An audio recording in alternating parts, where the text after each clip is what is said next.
आप सब पर सलामती हो। मैं यासिर रशीद हूं और आप मेरा वीलॉग देख रहे हैं। नाज़रीन, कौमी असम्बली के ऐवान का हाल ये है कि आज स्पीकर का इंतखाब हो चुका और स्पीकर के इंतखाब के बाद पॉइंट ऑफ ऑर्डर के ऊपर बात पाकिस्तान तहरीक इंसाफ के रहनुमा आप कह लें या फिर सुन्नी इत्तेहाद काउंसिल के रहनुमा कह लें, उन्होंने पॉइंट ऑफ ऑर्डर के ऊपर बात की। उन्होंने कहा कि हमारा हक हमसे छीना गया, लेकिन हमारे 91 जो मेंबरान थे उनके ऊपर बहुत प्रेशर डाला गया।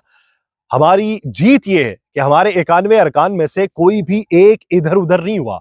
91 के 91 अरकान ने वोट दिया है। इनके बारे में कयास आराइयां नहीं थी, सदाकत पे मबनी खबरें थी कि बहुत सारे लोग जो थे वो दूसरी तरफ हाथ मिला बैठे थे और जीत के बाद उनकी जानिब वो रवाना होने की बातें कर चुके थे। लेकिन शायद ये अंदाजा नहीं था कि इतनी बड़ी तादाद के अंदर भी अगर रेगिंग के इल्जामात भी लगेंगे तो फिर भी इतनी नशिस्तें हो जाएंगी। तो उसके बाद मंजरनामा कुछ तब्दील हुआ। फिर जो एक आध लोग दूसरी तरफ को चले गए, उनके ऊपर जो तनकीद हुई, रिटेलिएशन का मंजरनामा हुआ और उसके आफ्टर इफेक्ट्स देखने के बाद बहुत सारे लोग मुत्तहिद हो गए, स्टिक हो गए।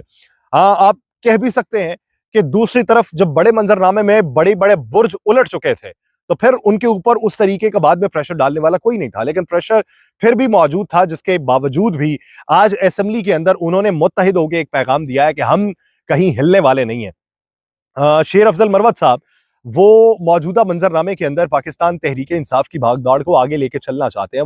वो ये समझते हैं कि इंतकाम की सियासत तो नहीं करनी, लेकिन जवाब तलबी तो जरूर करनी है, एहतसाब तो जरूर होना चाहिए। और वो एहतसाब जो है वो इस अहद के अंदर अगर ना होगा, इस मौके के ऊपर अगर नहीं होगा, तो फिर मुस्तकबिल के अंदर कोई अहद की जो बातें हैं वो एहतसाब की नहीं होंगी, वो फिर सीट एडजस्टमेंट वाली होंगी, वो कहीं ना कहीं कंप्रोमाइज करने वाली होंगी और फिर इसी का तसलसल हमें भुगतना पड़ेगा। तो शेर अफजल खान मरवत की तरफ से ये वाज़े तौर पे पैगाम है, लेकिन जिन लोगों की तरफ से ये खदशा था कि शायद वो ये चाहें कि रिटेलिएशन की सियासत के अंदर इंतकाम लिया जाए। इंतकाम की सियासत पाकिस्तान में बहुत हुई। बहुत सारे लोग ये राय रखते हैं कि अगर हमारे साथ ज्यादतियां हुई हैं तो उसका जवाब तो लेना चाहिए, लेकिन जवाब तलबी के लिए सिस्टम को ठीक करना है। वो मावराए अदालत नहीं होना चाहिए, अदालती निजाम को ठीक करना है, निजाम इंसाफ को ठीक करना है, फिर कटहरे में सबको लाना है। ये तब्दीली सिर्फ कुछ अशखास से बदला लेने से हल नहीं होगी, पूरे सिस्टम को ठीक करने से हल होगी। सिस्टम के अंदर जो तरीका कार है उनके राइज करने के बाद हल होगी। आज मियां शहबाज शरीफ साहब, उनकी तबीयत नासाज है, गले में सोजिश है, गले में दर्द भी है, बुखार भी है, उन्हें डॉक्टर्स ने आराम का मशवरा भी दिया है और आज वो असेंबली के अंदर आए, वोट डाला और बड़े भाई से मिले बगैर भी निकल गए। तो आज उनकी जो तबीयत नासाजी है उसके ऊपर खैरियत दरियाफ्त करने भी बहुत सारे लोग जाने वाले हैं। वो इस मुल्क के अगले वजीर आजम हैं। शहबाज शरीफ साहब इस मुल्क के अगले वजीर आजम बनने के बाद वो माजी की 18 माह की हुकूमत, उसका जो कच्चा चिट्ठा है जो खुल के मंजर आम के ऊपर आया, वो दाग को किस तरीके से धो पाएंगे। आगे बढ़ना है तो आगे बढ़ने के लिए फिर कुछ इकदाम उस तरह के उठाना पड़ेंगे। सिर्फ जबान से अदायगी या गुडविल जेस्चर के तौर पे या एक पॉलिटिकल ट्रिक के तौर पे आप सारी चीजें करके इस निजाम को नहीं चला सकते। इस निजाम के अंदर जो 25 करोड़ आवाम है, जिनमें से आपको भी बहुत सारे लोगों ने वोट दिया, एक बहुत बड़ा तबका वो है, लेकिन उसके साथ साथ दूसरा तबका भी है। क्या उनको राम कर पाएंगे? पेट्रोल की कीमत में आप इजाफा कर रहे हैं, आपकी हुकूमत आने से पहले इजाफा हो रहा है।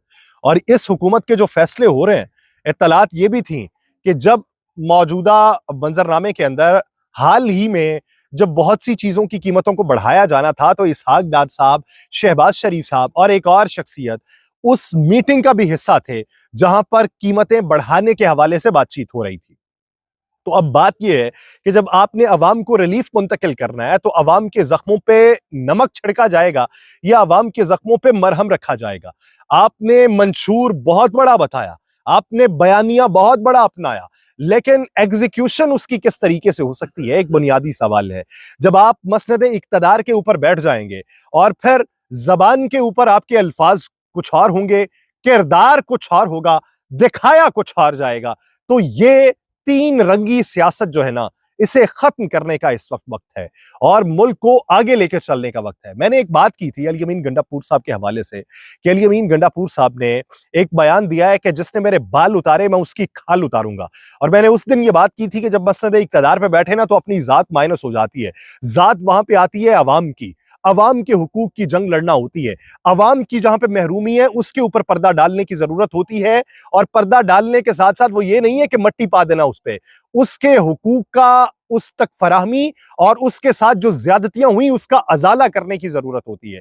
तो इस वक्त मौजूदा सेटअप के अंदर अली अमीन गंडापुर साहब ने जब खैबर पख्तूनख्वा की वजारत आला का हलफ उठाया, तो हलफ उठाने के बाद उन्होंने वो पैगाम नहीं दिया जो उनकी जात से मुतल्लिक था। उन्होंने पैगामात कुछ मुख्तलिफ कर लिए हैं, और वो जो मुख्तलिफ पैगामात हैं उनको लेके मंजरनामा किस तरीके से रोशन होगा। उन्होंने जो पैगाम दिया है वज़ीर आला मुंतखब होने के बाद असेंबली में पहली तकरीर के दौरान अली अमीन गंडापुर साहब ने कहा है कि दुआ है कि अल्लाह मुझे इस जहान और कयामत के दिन भी सुरखरू करे। उन्होंने कहा कि वादा करता हूं बानिए पीटीआई के एतमाद के ऊपर पूरा उतरूंगा। और इसके साथ साथ उन्होंने एक दुख का भी इजहार किया है। उन्होंने दुख का इजहार तो ये किया कि मेरे नाम के साथ कोई लेबल है वो हटा दिया जाए और मेरी कोई अलग से शनाख्त बना दी जाए, तो उस पर दुख तो होता है। उन्होंने कहा है कि आजाद हैसियत में वज़ीर आला बनने का दुख है। हमारे लीडर का कसूर यह है कि हमारे कारकुनों के साथ जो जुल्म हुआ वो किसी फेस्ताइयत में नहीं हुआ, अवाम और पाकिस्तान की खुद मुख्तारी की हमने बात की। हमारे लीडर ने कौम के लिए 27 साल तक जिद्दोजहद की। मेरा लीडर सही कहता था कि हम आजाद नहीं, गुलाम कौम है। हकीकी आजादी हमारी जरूरत है, और हकीकी आजादी के लिए हम तमाम लोगों को, अवाम को साथ लेके आगे बढ़ने की जरूरत है। उन्होंने ये मुतालिबा किया है कि फ्री एंड फेयर ट्रायल किया जाए, और ये कोई अपोजिशन का रहनुमा नहीं कर रहा, एक वजीर आला कर रहा है। वो कहते हैं हमारे लीडर को जल्द रिहा करें, जो जुल्म हुआ उसका अजाला करें, अपनी इस्लाह करें। हम इंतकाम नहीं चाहते, ये मुल्क और इदारे हमारे हैं, और ऐसा निजाम चाहते हैं कि कोई भी इस मुल्क के अंदर ज्यादती ना कर सके। उन्होंने कहा कि हमने वो हक अदा करना है जिसके लिए अवाम ने हमको यहां पर भेजा है। लेवल प्लेइंग फील्ड तो छोड़े, हमसे इंतखाबी निशान भी लिया, हमें कश्मीर के लोगों के लिए आवाज उठाने तक ना दी गई। ये इनकी भूल है कि हम हक लेना भी जानते हैं और छीनना भी जानते हैं। कौम और नौजवानों को मजबूर ना किया जाए कि हक छीनने के लिए आवाज उठाना पड़े।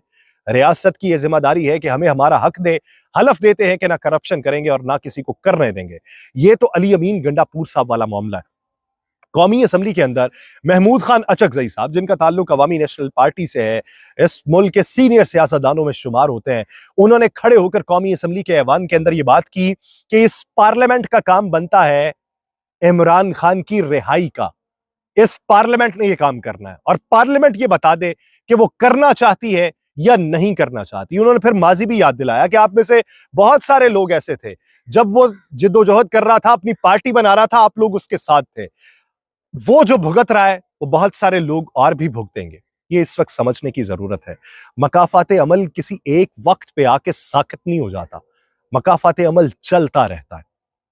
जिस तरीके से आप ये देखते हैं कि दुश्मनी दर दुश्मनी चलती रहती है, जाने दर जाने गवाई जाती रहती हैं, उसी तरीके से मकाफात अमल भी चलता रहता है। अगर कोई ये समझता है कि कल को मैंने भुगता है, आज ये भुगत रहा है और ये भुगतेगा, तो वो ये समझता है कि गेम यहां पे खत्म हो जाएगी, तो गेम का यहां से एक नया नुक्ता आगाज होगा।